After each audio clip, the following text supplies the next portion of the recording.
Good evening. We bring you the latest in the world of sports. I'm Carlo Pamintuan. And we bring you the conversations you want to hear from your favorite icons and athletes. I'm Billy Capistrano. In tonight's Game Plan, we'll catch up with the point laureate Ronnie Magsanoc to talk about the recently concluded inaugural PBA 3x3 tournament. Then, seven-time PBA champion Larry Fonacier joins us to break down the best defensive players in the PBA. And we'll find out what it takes to be a UAAP courtside reporter with one of the OGs from UP, Miss Bea Fabregas Ramos. Buckle up, sports fans. Let's get in the game.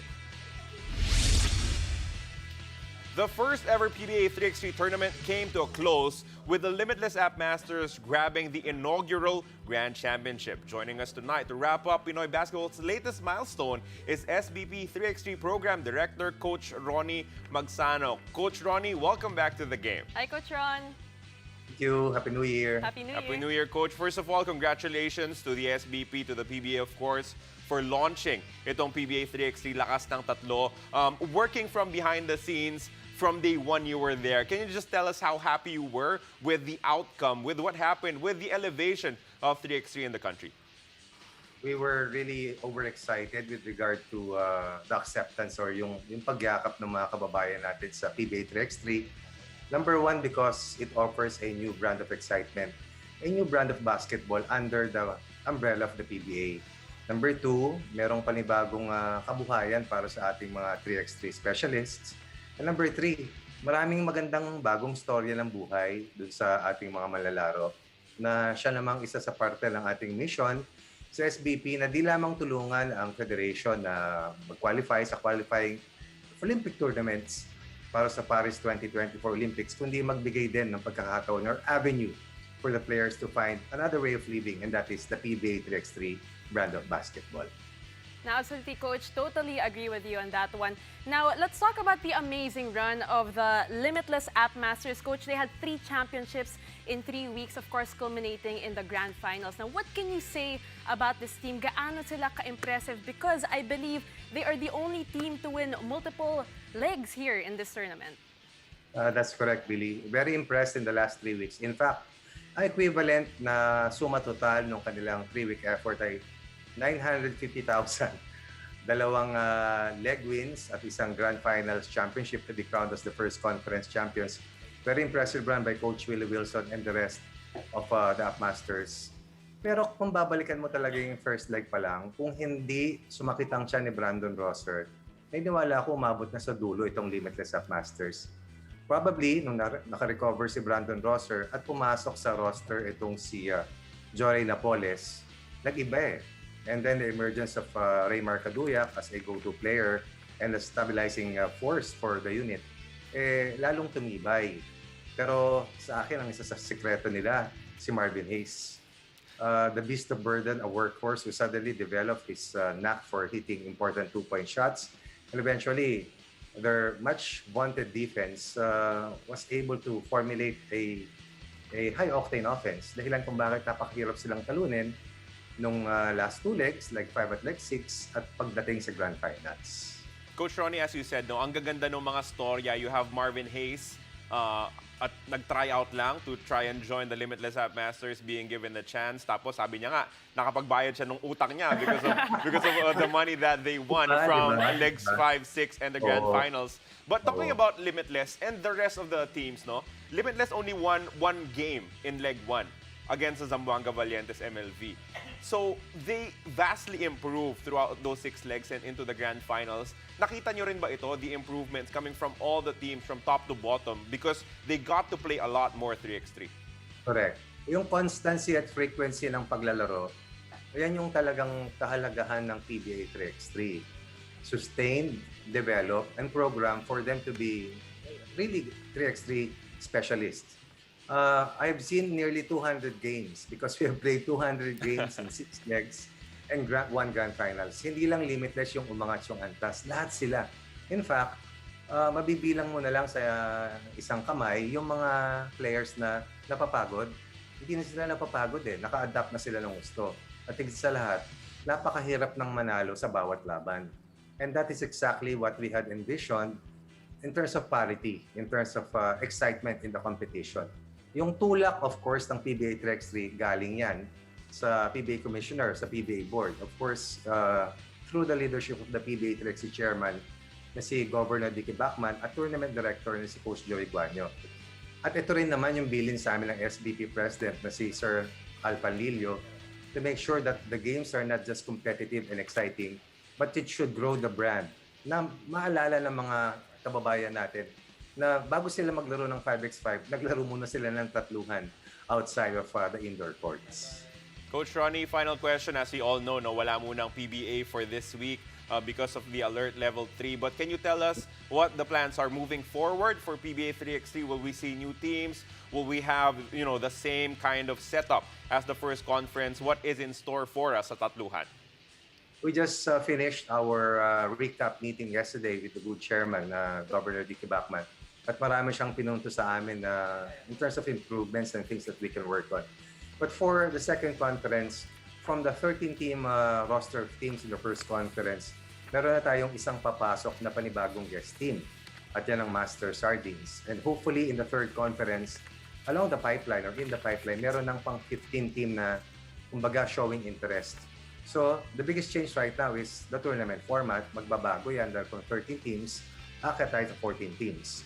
Now, in terms of excitement, naniniwala ako na tataas pa ng tataas ang quality ng laro dahil napag-aralan na nila, natutunan na nila, at alam na nila kung ano yung kaban na nakalaan. And in the next few days, we will also be coming up with the updated individual ranking of the players, the team rankings as well, kasama yung tour points, and of course, remember, yung scoring king natin ay si Almond Bosotros. Dahil lahat yan will all be added up sa pagtatapos ng third conference which will comprise the first PBA 3x3 season.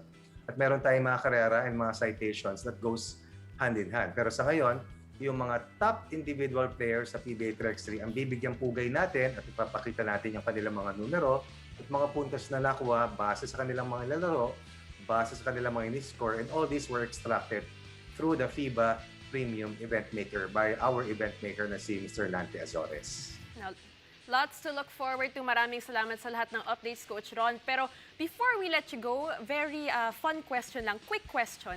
So imagine natin that the PBA 3x3, Coach Ron, found its way to the league during your prime and you were tasked to compose a team to go up against these guys who will be playing alongside you. Una, hindi pa kayo pinapanganak na dalawa nun. Pinanganak na ako, Coach. Ako baka hindi pa, Coach. Number 1 will be Benji Paras. Number 2 will be Alvin Patrimonio. Woo! And the third one will be, pagsasamahin ko na sila. Silang apat na magkakasama. Alan K. Dick at Samboy Lim. Champion na yan, Coach. These Champion four na yan, players Coach. are the best combination possible. With due respect kay Jojo Lastimosa, kay Johnny Abarientos, kay Hector Calma, and all the rest of the excellent generation players during our era. Pero sa quick question nyo, yan naman yung quick answers ko. Coach Ronnie, again, we thank you so much for joining us here in the game. Thank you, Coach. Thank you. Happy New Year. Happy New New Year, Year. Coach. After the break, 7-time champion Larry Fonacher joins us to break down the best defensive players in the PBA. Stay tuned. You're watching The Game.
Welcome back to the game. I'm Billy Capistrano. One of the most underrated parts of the game is what we call defense. Now, that's something that our PBA players surely do not take for granted. So tonight, let's break down the top defensive players in the league. Here to help us with our discussion is 7-time PBA champion Larry Fonacher. Hello, Larry. Welcome to the game. Hi, Billy. Hi, Carlo. Thank you for having me. Okay, so simple lang naman yung gagawin natin today, Kuya Larry. We are going to give you, well, you gave us a list of the top defensive players in the PBA right now, and we're just gonna break them down, and you're going to share your thoughts or maybe some stories about times that they guarded you. So we're gonna start, first of all, with Chris Ross. Yeah, top of my mind. Chris, siguro I have to think twice first before bringing the ball down with Chris there. No? I've seen Chris siguro pressure the ball against JV Casio when they were down 0-3 against Alaska, and that really changed the tide of that series. Alala ko, hirap na hirap si JV to bring the ball down against Chris, and just really tough as a defender. You can guard 4 positions, and just the will of this guy to win, even if he doesn't score, he can really change the game just by his defensive presence. So yeah, he's top of the mind. He's the best defender for me. No, to be Finals MVP as a defensive player for the San Miguel Beermen, bihira mangyari yung mga ganyan. And I'm sure all of the SMB fans are excited to have him back again as we continue with the Governor's Cup. The next name on your list is a very good help defender. I'm sure na marami na ring beses na inabutan niya yung mga tira mo kay Larry from behind. We're talking about a former Ateneo Blue Eagles such as yourself in Japet Aguilar. Now, what makes him a really good defensive player? Obviously, his physical gifts, no? Unmatched athleticism, wingspan. Tapos, he's in a system pa that's so disciplined under Coach Tim, no? So, and it's really, you really have to think twice before even going to the paint with Japet, and his instincts to for blocking shots are just the best in the league. And you know, kahit mga imports, hirap na hirap sa kanya, no? So, so unfortunate na nalipat siya sa Ginebra. I mean, I planned on winning more championships within sa TNT, but I'm so happy for him, and he's such a difficult opponent to play against. Now, next up on your list, we have Ryan Reyes. What makes him a great defensive player? Any stories about him guarding you want to share? Yeah, obviously, Ryan's been a teammate of mine for the longest time. In practice, is really difficult. I mean, he's hirap na hirap pati mga imports sa kanya. He can guard four positions, and you know, Ryan really is tough, and he ang hirap lang talaga to get around him. And you know, him holding the record for 10 steals in the finals, I believe, no? So yeah, one of the best defenders talaga. Okay, Larry, just a question about Ryan. No? You've been teammates for the longest time sa TNT. Does having him on the team make you a better offensive player? Kasi you get to face off against that kind of defense every practice. So kahit paano nagiging mas madali ba when you transition to a real game? Definitely, no, Carlo. Ryan's so unselfish, and he really embraced the role of a defensive stopper for me, Jason, and the other guys to focus on our offense more, no? So ang sarap talagang teammate ito ni Ryan. His instincts for playing the passing lanes are so good, and even now at this age, man, he's still one of the best defenders, guard defenders in the league, no? So it's really impressive how Ryan has maintained that kind of performance all these years. Well, he definitely changed the game in the Philippine Cup Finals as well, kaya nanalo rin yung TNT. The last name on your list, kanina sinasabi natin, most of the defenders that you mentioned could defend 1 to 4. Gabe Norwood can actually defend some smaller fives in the league as well. What sets Gabe Norwood apart as a defensive player? Again, his length, his unselfishness he's not conscious about scoring and these other stats. He's just a total team player that he can just focus on defense just to help his team win. No? And even with his demeanor, no, if Gabe had like something like Calvin, yung grit and yung toughness and yung meanness, no, what more, no? But at his rate right now, he's still one of the best defenders in the league, no? Even when he's such a nice guy and is a great teammate. Larry, we know that you were also an outstanding defensive player throughout all your years of playing, may it be in the UAAP or in the PBA. What would you say yung top 3 characteristics na kailangan to be an all-time defensive player in the PBA? Well, Paolo, Carlos, sorry, thanks for mentioning that, though, because I really had to work on it. No? I think when I was in Alaska, that was the key for me with Coach Tim. No? Really, the details, the discipline, and the determination to play defense in a very specific way. No? It's with Coach Tim that I really learned how to really perfect the fundamentals and survive in the PBA. I mean, the stuff that Coach Tim would teach in Alaska for me, no, I didn't learn that in college or in high school, no. So, just ask Coach Tim about it. Well, that will answer a lot of questions when you want to win in the PBA. Kuya Larry, thank you so much for joining us. It's always a pleasure learning from you. Thank you.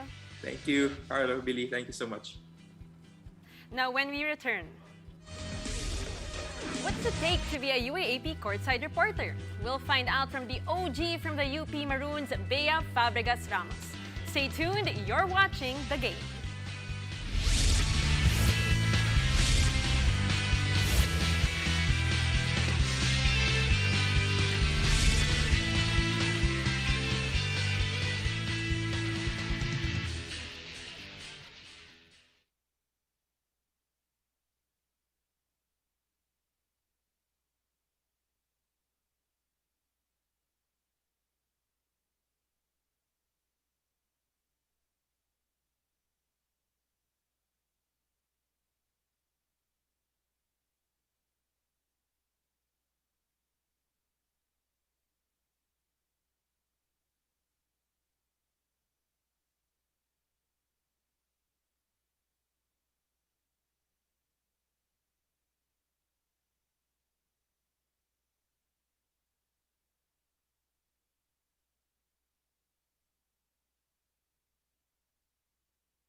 You're watching The Game. I'm Billy Capistrano.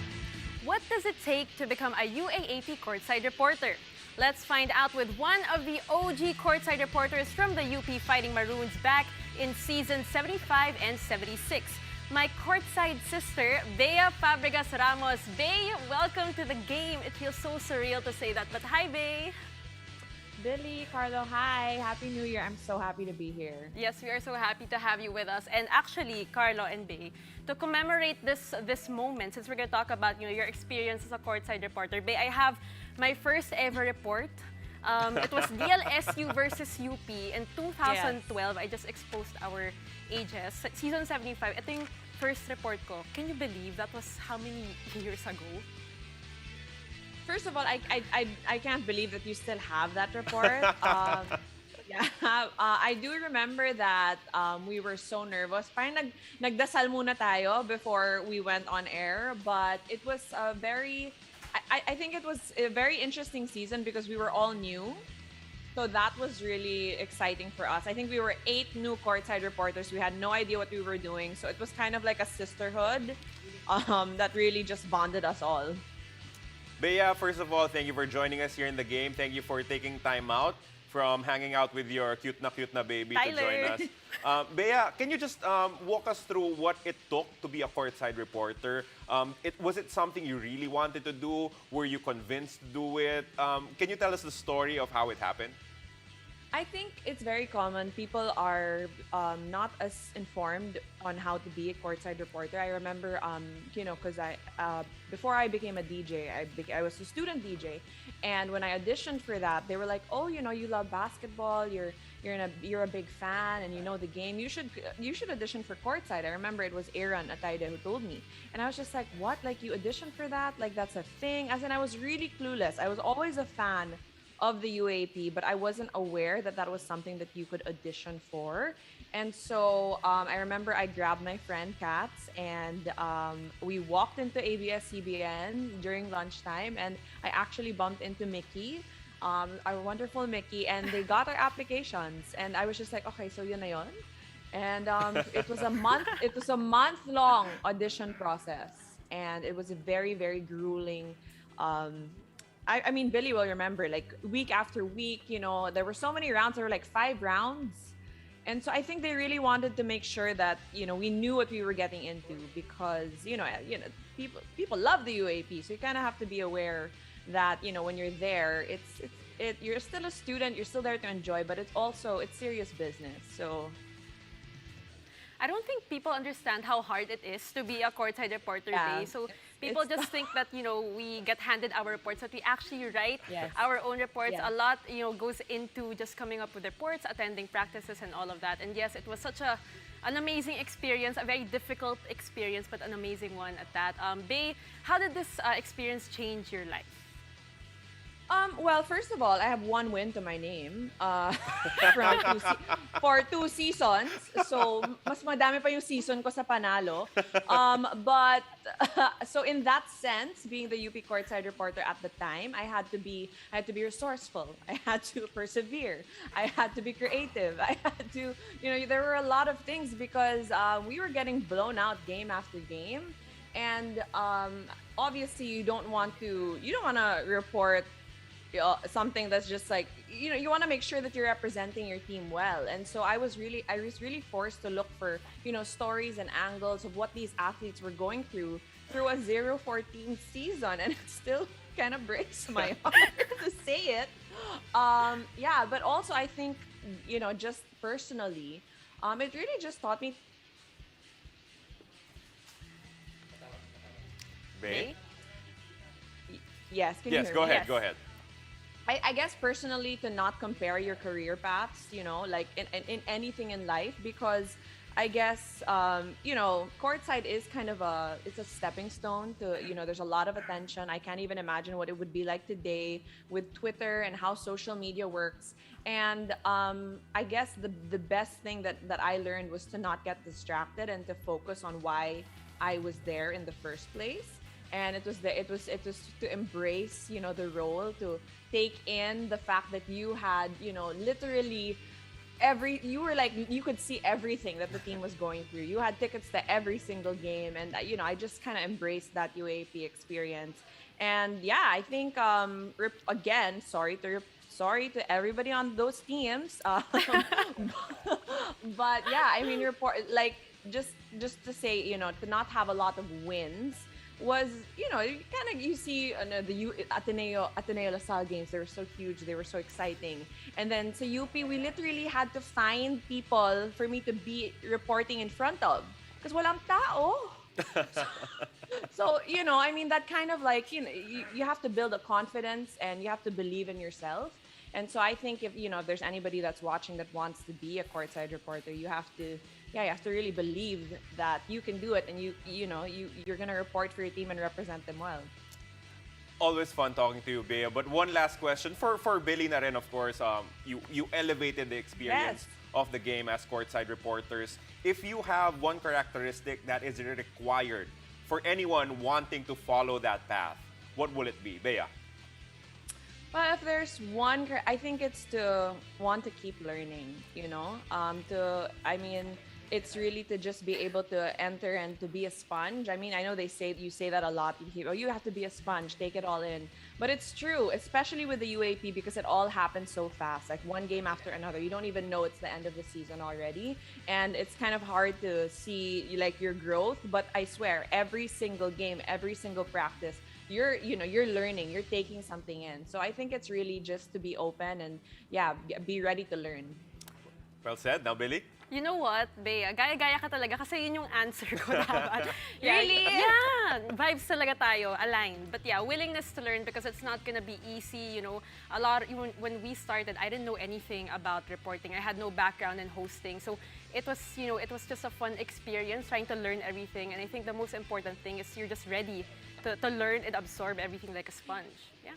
If I can add, also you really want to tell the best stories, like what these Exactly. athletes are going through. So you know, like that's the wonderful thing about watching, you know, the UAP. You love these players so much, and you as the courtside reporter, you are so lucky because you get to talk to them. You get to find out literally what happened, how they felt after, you know, those big moments, those heartbreaking moments. So I think it's a privilege also. I feel privileged to report for the UAP, and I will like that. I take that experience with me through all, you know, through everything that I go through work-wise and in life. So yeah. Agree, definitely. Thank you so much, Bea. It was so nice having you on the show and hope to see you soon. Happy New Year. Hello to Tyler and Nico. I know. It's so nice to see you guys. Happy New Year. Happy Thank New you, Year. Bea. And now, are you looking to be the next Bea Fabregas or Billy Capistrano? It's your chance to audition to be a UAAP courtside reporter. If you are 18 to 23 years old, currently enrolled in a UAAP school and fluent in both English and Tagalog, submit your CV and a 90-second headshot with a brief introduction and why you want to be a courtside reporter to the email on your screens on or before February 6, 2022. Meanwhile, the MVP group of companies, together with its partners, are in unity in spreading joy and hope this holiday season, and you can be a part of this remarkable movement.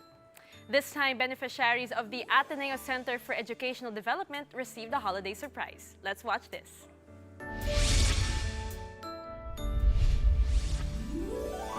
Anumang hamon ng mundo, magkasama tayo, itutuloy ang Itong Ateneo Center or ASED is feeding mga more than 3,000 students all over Quezon City and Valenzuela. At ito ay part of the education program na kasi nga para matuto ng mabuti yung mga bata, kailangan ng proper nutrition. So nakipag-partner kami ngayon sa kanila and we're giving fruits and vegetables to the families of the children para ngayong Pasko, kasama rin sila sa ating tuloy pa rin ng Pasko. nandyan at abot. This feeding program started many years ago, and when the pandemic came, we shifted to food packs. Nagsimula kami with 500 school children from public schools. Tapos, dinagdag na rin dito yung mga bata in their first 1,000 days of life. Ngayon, 3,500 beneficiaries na yung nabibigyan natin every week ng food packs.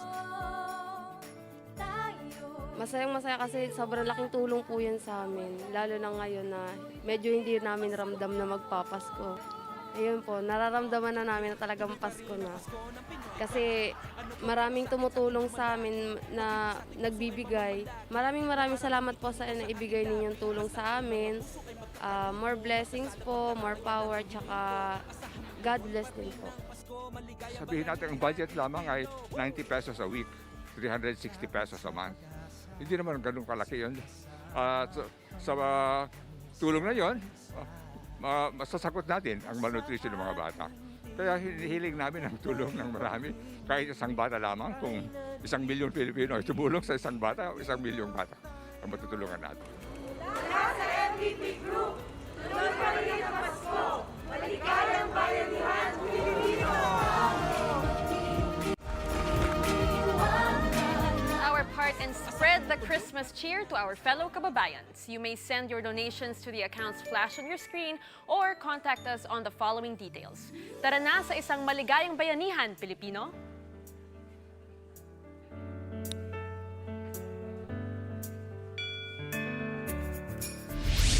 Thank you for joining us. I'm Billy Capistrano.